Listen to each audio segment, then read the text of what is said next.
ओ पथ क्या, पाथी कुशलता क्या। जिस पथ पे बिखरे सुन ना हो, नाविक की ओध है कुशलता क्या, जब धराएं प्रतिकूल ना हो। Welcome to my YouTube channel restaurants live classes वीटा, और मैं हूं रत्नाकर पाठक, जो आपके लिए लेकर आया हूं एक ऐसा टॉपिक जो एक अपने आप में अद्भुत, रहस्यमय और रोमांच से भरा हुआ है। तो चलिए देर ना करें, चैनल को लाइक और सब्सक्राइब करना ना भूलें। आज के टॉपिक में हम चर्चा करेंगे ज्योग्राफी। ज्योग्राफी मीन्स भूगोल। तो भूगोल में सबसे पहले यह देखेंगे कि हमें जानना क्या है। जैसा हम पृथ्वी पर दिनों प्रतिदिन यह देखते हैं कि एक छोटा सा पौधा कुछ दिनों के बाद बड़ा हो जाता है, इसके बाद कुछ उस पे फल लगने लगते हैं, कुछ दिनों के बाद देखते हैं कि वह सूखा हो जाता है। या जैसे हम खाली जमीन को देखते हैं, आज यहाँ खाली जमीन है तो कल यहाँ एक अच्छा सा बिल्डिंग बन जाता है। या हम जितने सारे पृथ्वी पर चेंजिंग देखते हैं, यह सब ज्योग्राफी है, यह सब भूगोल है। यानी हम कह सकते हैं कि भूगोल वह विषय वस्तु है जिसके अंतर्गत पृथ्वी से संबंधित विभिन्न सारी पहलुओं का गहन अध्ययन किया जाता है। तो भूगोल तो जान गए कि क्या हमें अध्ययन करना है, क्या हमें पढ़ना है। तो अब ये समझते हैं कि भूगोल मिस ज्योग्राफी। ज्योग्राफी जो शब्द है, या ज्योग्राफी वर्ड का जो प्रतिपादक थे वह कौन थे। तो देखिए, ज्योग्राफी जो शब्द है, ज्योग्राफी शब्द का प्रतिपादक जो थे, सबसे पहले ज्योग्राफी शब्द का नाम दिया था वो थे इराटोस्थेनीज। इराटोस्थेनीज सबसे पहले ज्योग्राफी शब्द का इन्होंने ही नाम दिया था। लेकिन जो बाद में जो क्रमिक अध्ययन, यानी भूगोल में हमें क्या पढ़ना है, पृथ्वी पर के उस सभी पहलुओं को किस अनुसार हम अध्ययन करें, यह जो सिखलाने का काम किया था। यानी हम कह सकते हैं कि जो क्रमिक अध्ययन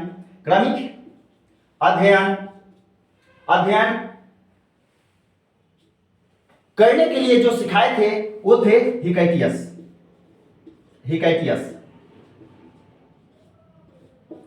अब यहां यह सवाल होता है कि ज्योग्राफी शब्द का जो खोज था वो तो इराटोस्थेनीज ने कर दिए, लेकिन इसको गहन अध्ययन करने के लिए, यानी क्रमबद्ध अध्ययन करने के लिए हिकैटियस ने सिखलाए थे। तो सबसे पहले यह हम जानेंगे कि ज्योग्राफी शब्द का जो प्रतिपादक थे, तो पहले इनको फादर ऑफ ज्योग्राफी माना जाता था। इराटोस्थेनीज को ही क्या माना जाता था? Father of geography.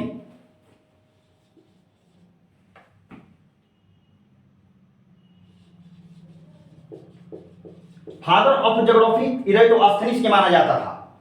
लेकिन बात ऐसा हुआ कि यहां आप इस अनुसार समझ सकते हैं कि जैसे कोई मां एक बच्चा को जन्म दी, और वो मां बच्चा को जन्म देने के बाद उसी समय वह देहांत हो गई, यानी उनका देहांत हो गया। जब उनका देहांत हुआ तो उस बच्चा का पालन पोषण कोई ना कोई तो करेगा, और उसका पालन पोषण जिस मां ने किए तो बच्चा उस मां को ही अपना मां समझेगा। तो यहां पर भी यही सिचुएशन आया। इराटोस्थेनीज ने ज्योग्राफी शब्द का नाम दे दिया, लेकिन क्रमबद्ध अध्ययन करने के लिए हिकैटियस ने सिखलाया। बात आ गया बच्चा पर कि जैसे बच्चा को जो मां पालन पोषण की, तो वो तो अपना मां उसको मानेगा, क्योंकि जो उसको जन्म दी थी वो बच्चा तो उसको देखा तो नहीं। तो इसलिए अगर पहले बुकों में क्या था कि पहले बुकों में इराटोस्थेनीज को फादर ऑफ ज्योग्राफी माना गया था, और दूसरा पिता जो था वह दूसरा पिता यानी सेकंड फादर ऑफ ज्योग्राफी जो था वह इराटोस्थेनीज को माना गया। लेकिन बाद में धीरे धीरे हिकैटियस को फादर ऑफ ज्योग्राफी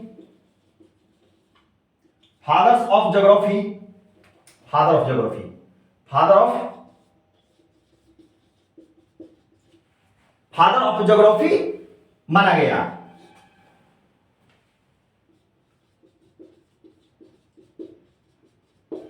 और ज्योग्राफी शब्द का प्रतिपादक इरेटोस्थेनीज को माना गया है। इरेटोस्थेनीज।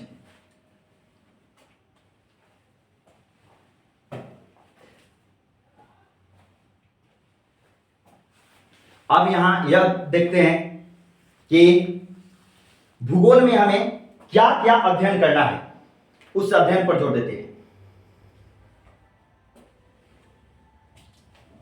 भूगोल के अंतर्गत पृथ्वी सौरमंडल का एक महत्वपूर्ण ग्रह है जिसमें हम लोग रहते हैं। पृथ्वी की भी उत्पत्ति वैसे हुई जिस प्रकार अन्य ग्रहों की उत्पत्ति हुई। सौर परिवार का उत्पत्ति ब्रह्मांड के महाविस्फोट, यानी महाविस्फोट को हम कह सकते हैं महाविस्फोट। और महाविस्फोट मीन्स क्या? महा हो गया बिग और विस्फोट मीन्स बैंग। यानी सौर परिवार का जो रचना हुआ वह ब्रह्मांड के महाविस्फोट के कारण। महाविस्फोट मीन्स क्या? Big bang. बिग मीन्स बड़ा, बड़ा मीन्स महा, सबसे बड़ा, और बैंग, बैंग मीन्स विस्फोट। यानी बिग बैंग सिद्धांत के आधार पर हमारा पूरा सौर परिवार का निर्माण हुआ। और सौर परिवार के अंतर्गत ही एक पृथ्वी भी ग्रह है जिसके बारे में हमें आगे और कुछ जानकारियां इसके बारे में डिटेल से बताएंगे, लेकिन अभी विशेष रूप से हम समझ रहे हैं कि भूगोल क्या है।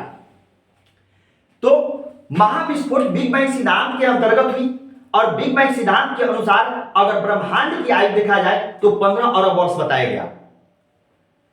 सौर परिवार का जो आकार है वह तस्तरीनुमा है। और भूगोल के अंतर्गत हम एक तो पृथ्वी पर रहते हैं, यानी कह सकते हैं कि सौर परिवार के अंतर्गत सबसे पहले मुख्य जो सदस्य होता है वह सूर्य, 8 ग्रह, इनके उपग्रह और इनसे संबंधित अन्य सभी पिंडों को शामिल किया जाता है।